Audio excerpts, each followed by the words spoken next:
So we're here with the CEO of Radisys at MWC 23. Arun, great to see you.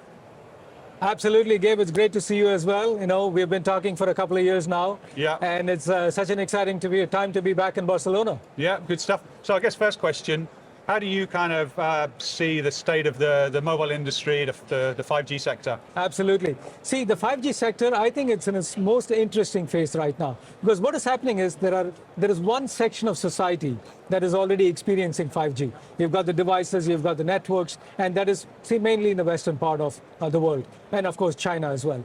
And then you've got India, which is doing a rapid build out at this point in time. And that is another billion people that are going to come online over the next, say, 3 years, something like that, right? And the kind of use cases that are coming out, it's really a melting pot between the Western societies and the Eastern societies as to how people want to use 5G, what all they see that is possible with it, and you know, that consumer optimism really drives us in the tech business. We want to see more people benefit from this, and that's what is exciting about it. Yeah, good point. I think it's interesting actually, because often we'll get hyped about the launch, the first thing, but when I talk to a lot of operators in the US, Europe, other places where they've got about 3 years of operation now, they're saying, look, we're only just getting started. We've got a lot, you know, we've got lots to do. We've got loads of opportunity. And then, like you say, the really fast and big build outs in India are pretty incredible.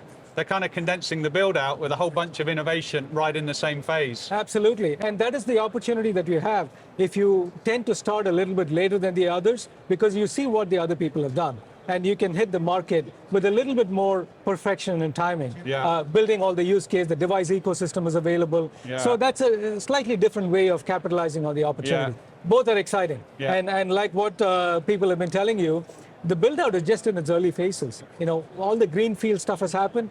There is a lot more other spectrum that is available, especially brownfield. And how you really get from not depending on LTE to working in a standalone mode, where you have pure 5G everywhere. Yeah, yeah. And that way you can experience it everywhere, and not when you make a voice call, you kind of go back to a legacy network, right? yeah. All those things are in front of us. Yeah. So all that's playing out over a few years. I guess Radisys is going to be involved. Tell us a bit about some of your activity, I guess announcement for the show or other kind of big projects you're working on. Yeah, absolutely. So the last couple of years, we've always talked about the key technologies that drive us, which is disaggregation, being software driven, you know, working with open hardware and really working with the ecosystem.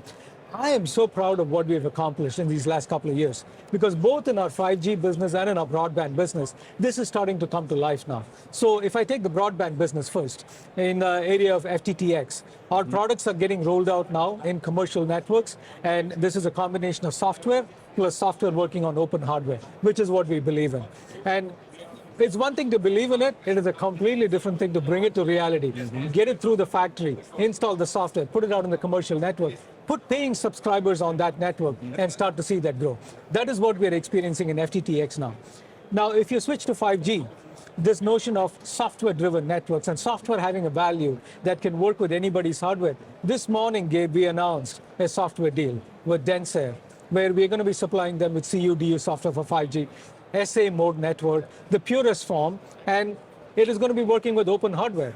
And this is a pretty important milestone because it validates that disaggregation is real, software has value, software working with open hardware is meaningful, and there is a possibility to bring all this together. So we are very excited about that announcement, and that went out this morning. So that's a big customer win for us. Yeah. So exciting times. Yeah.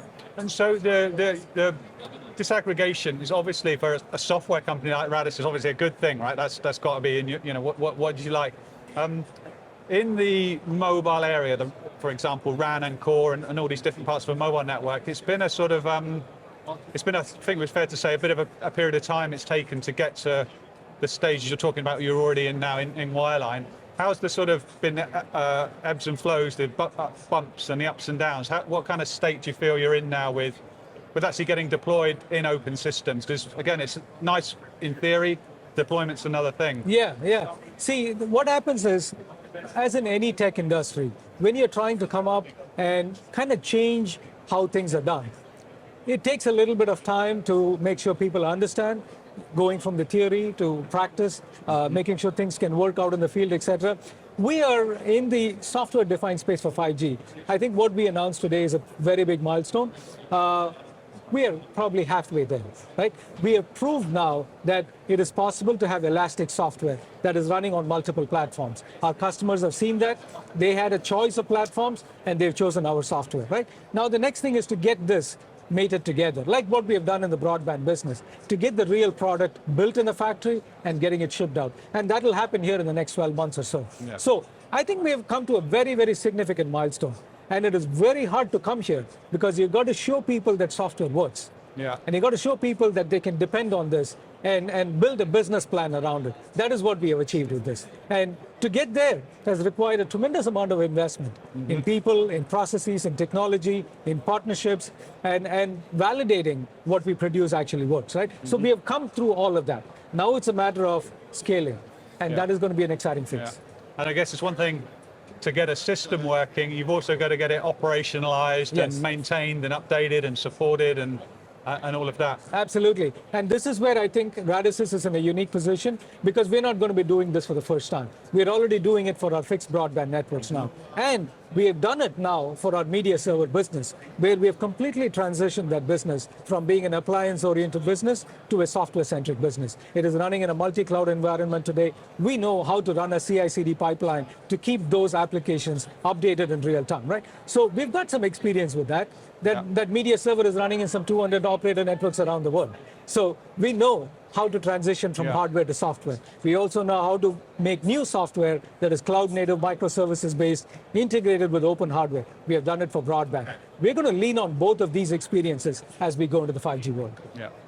And then a last question for you. You talked, well, we both talked about how we're not at the end game of 5G by any means. If I look out across, release 16, 17, going towards 18 and 5G Advanced, how does your sort of software model help your customers, essentially, or system developers or operators, bring in all these new capabilities and features that we do need to see? Yeah, and that is the beauty of working with somebody like Radisys. So we have now announced the availability of Release 17 software, and we have shown together with Qualcomm what kind of speeds are achievable, right? And this is very, very important, whether you're an OEM or ODM or an operator, that you can see a sustainable lifecycle management coming through, that innovations that are in standards can actually come through a software development process and can run in the real world network. And so this announcement with Qualcomm is a pretty big milestone there. And we can continue to keep systems fresh and alive using just a software process. Good stuff. I'll have a look for both of those announcements you referenced. Arun from Radisys, thanks very much. Thank you very much. Cheers.